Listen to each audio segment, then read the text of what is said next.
continua lá. Ainda sobre configurações de página, eu poderia alterar o tamanho da página.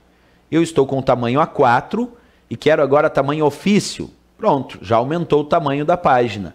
Agora eu quero o tamanho carta, já diminuiu porque o tamanho carta é menor, e volto a escolher novamente o tamanho A4. O usuário também pode personalizar o tamanho da página clicando em mais tamanhos de papel. Então cliquei em tamanho, mais tamanhos de papel, e agora ele permite definir qual é a largura e a altura do tamanho da página, de acordo com a necessidade do usuário. Outro elemento que nós temos no grupo Configurar Página é chamado de colunas. Através do recurso colunas, o usuário pode definir trabalhar com uma, duas, três ou mais colunas no documento.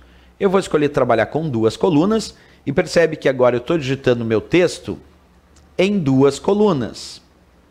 É possível também que no mesmo documento tu possa trabalhar com colunas diferentes. Para isso, tu pode selecionar um texto e definir que naquela parte do texto tu quer um padrão diferente de colunas. Vamos observar isso. Por exemplo, eu estou digitando esse texto em uma coluna. Percebe? Todo o texto aqui digitado em uma coluna.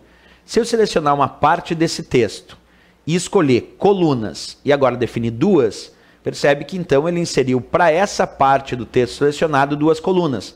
E no restante ele manteve uma coluna. Aí tem um ponto importante para ser debatido.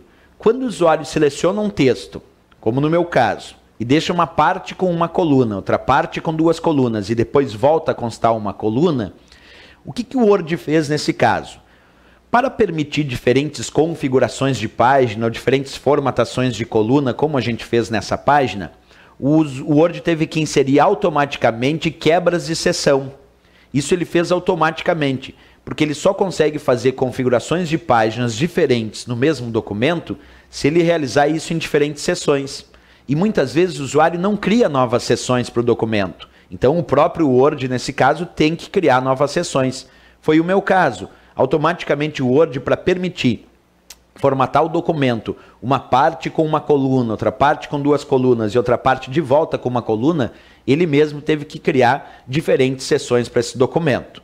Então, vou repetir. Quando o usuário seleciona uma parte do texto e altera a formatação de colunas, automaticamente o Word vai inserir quebras de seção para permitir essa formatação diferenciada, nesse caso, nessa mesma página, certo? Isso é importante a gente lembrar.